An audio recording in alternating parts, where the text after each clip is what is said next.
Hello friends, very welcome to RR daily current affairs. इस video में हम लोग डिस्कस करेंगे 6 और 7 मई 2020 से related most important current affairs और उनसे जुड़े कुछ इंपॉर्टेंट फैक्ट।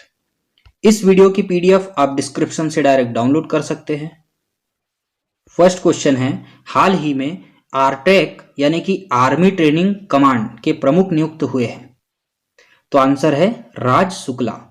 लेफ्टिनेंट जनरल राज शुक्ला ने आर्मी ट्रेनिंग कमांड यानी कि आरट्रैक की कमान संभाली है।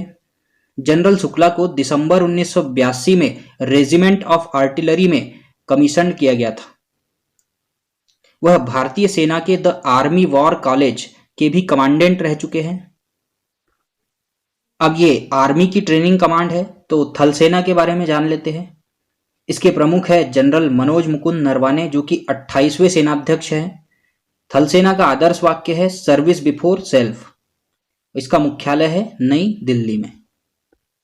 नेक्स्ट क्वेश्चन है, हाल ही में वर्ष 2020 का young career award in nano science and technology किसे मिला है?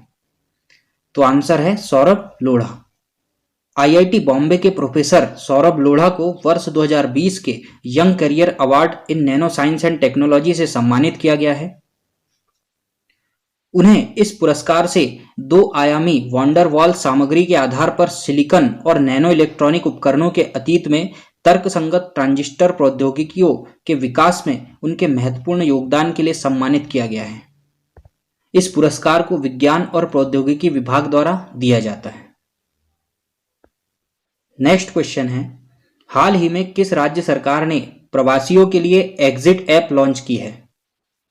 तो आंसर है पश्चिम बंगाल।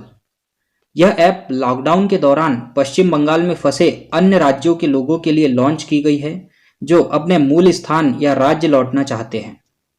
एग्जिट ऐप पर पश्चिम बंगाल सरकार की ईजीए बंगला वेबसाइट के जरिए फंसे लोग पहुंच सकते हैं।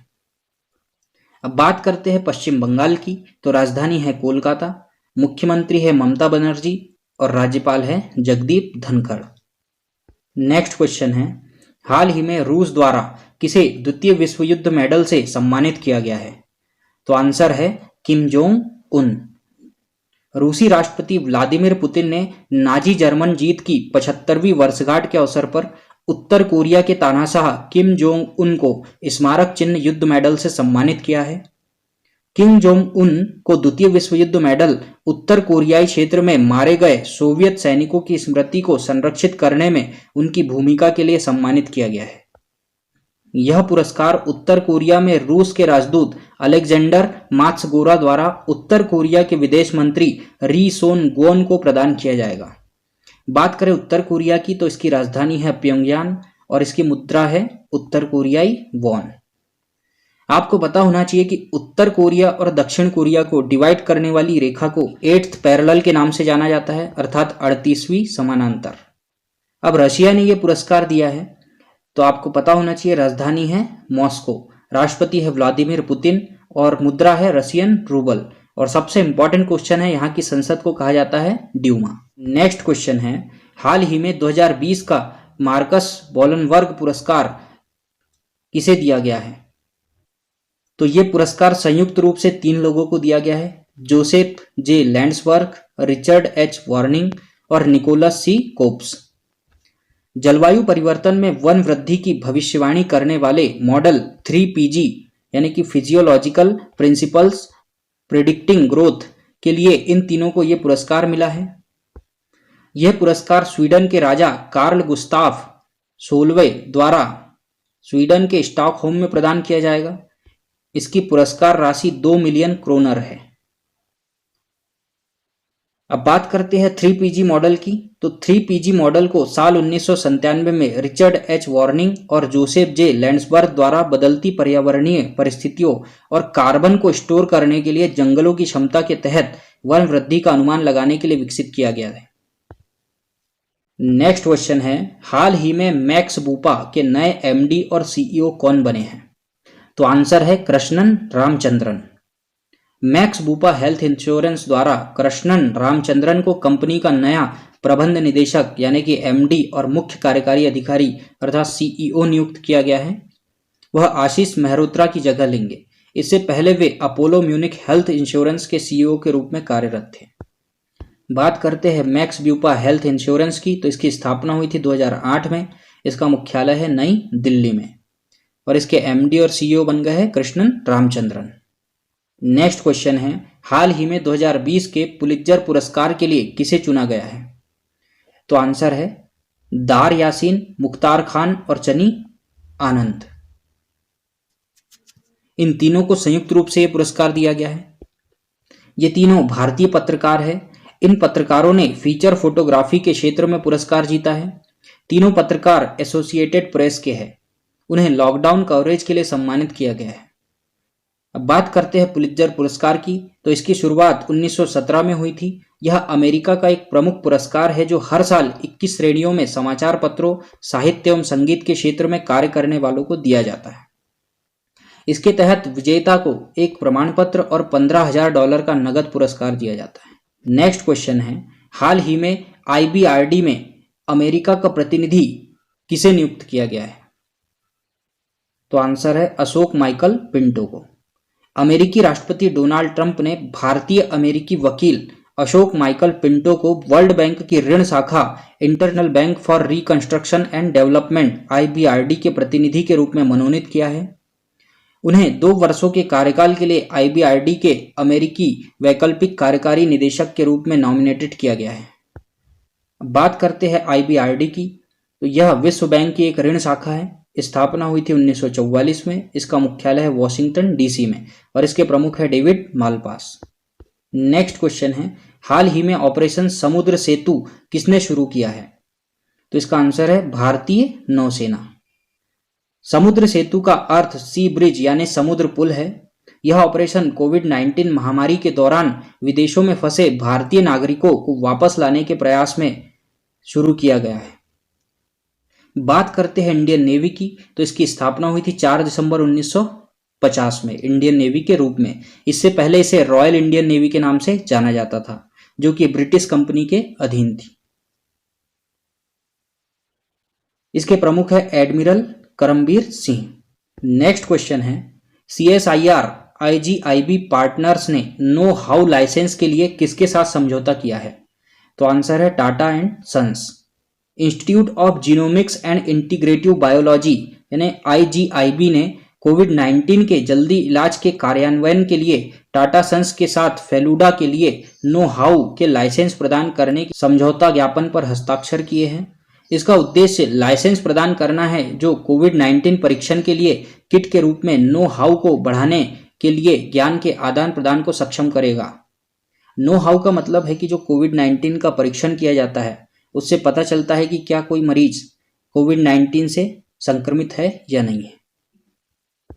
बात करते हैं फेलुडा की, तो FNCAS9 editor linked uniform detection assay Feluda को वर्तमान कोविड-19 स्थिति को कम करने और बड़े पैमाने पर परीक्षण को पूरा करने के लिए डिजाइन किया गया है। अब यह समझौता टाटा सन्स के साथ किया गया है। तो इसकी स्थापना हुई थी 1868 में। हेडक्वार्टर है मुंबई में। नेक्स्ट क्वेश्चन है, हाल ही में किस संस्थान ने हाइड्रोफोबिक नैनो कोटिंग से मास्क विकसित किया है?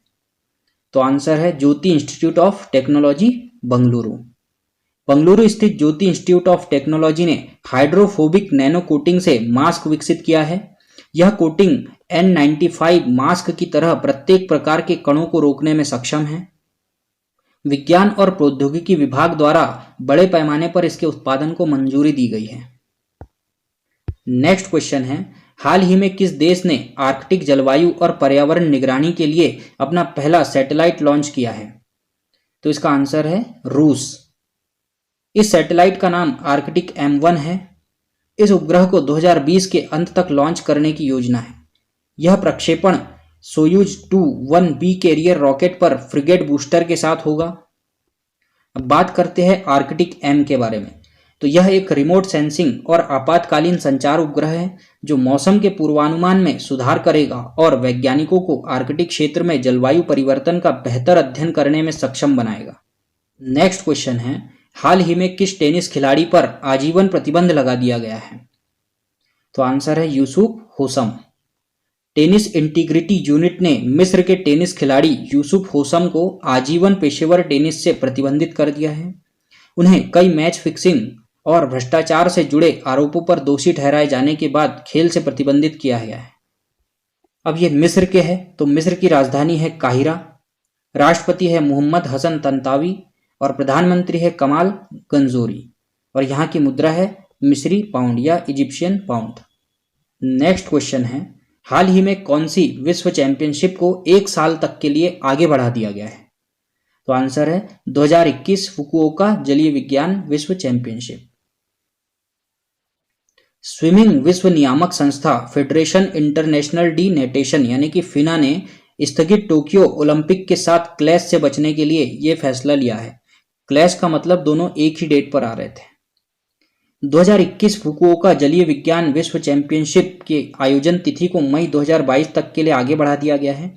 इसे जापान में आयोजित किया जाएगा। अब बात करते हैं फिना की, तो स्थापना हुई थी 1908 में, मुख्यालय है लॉजेन स्विट्जरलैंड में और अध्यक्ष है जूलियोसी मैग्लियोन।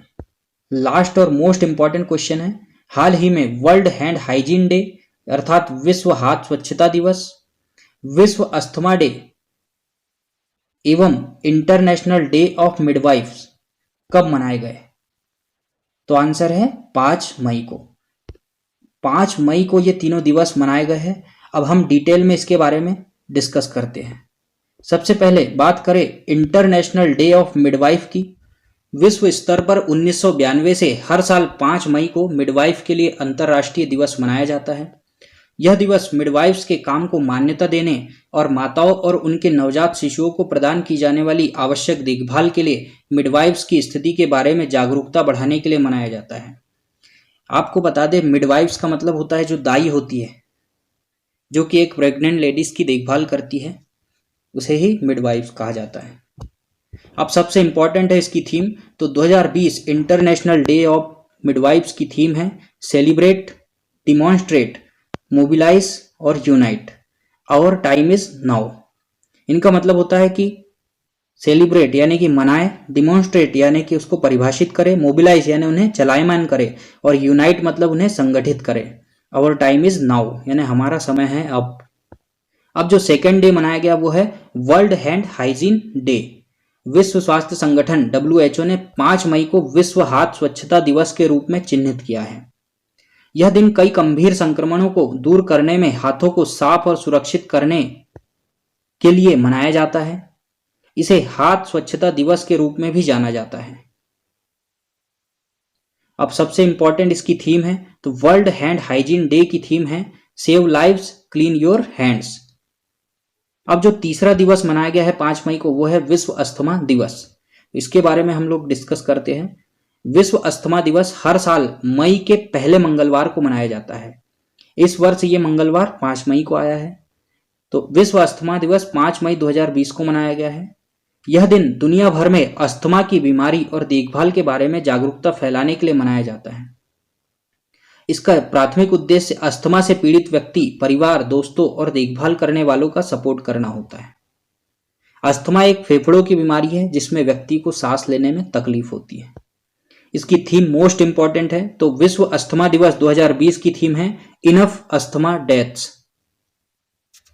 विश्व अस्थमा दिवस का आयोजन ग्लोबल इनिशिएटिव फॉर अस्थमा यानी कि जीना द्वारा हर साल किया जाता है।